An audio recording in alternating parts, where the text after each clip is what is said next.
rumeksa ingsun lakune stangaya wara kelawan mekak hawa kang dur angkara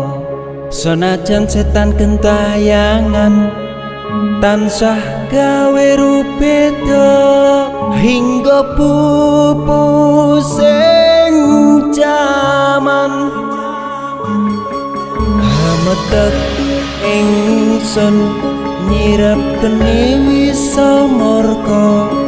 maperhardaning panca saben ules sing netra linambaran sih kawelasan ingkang paring kamulyan Sang Hyang Jati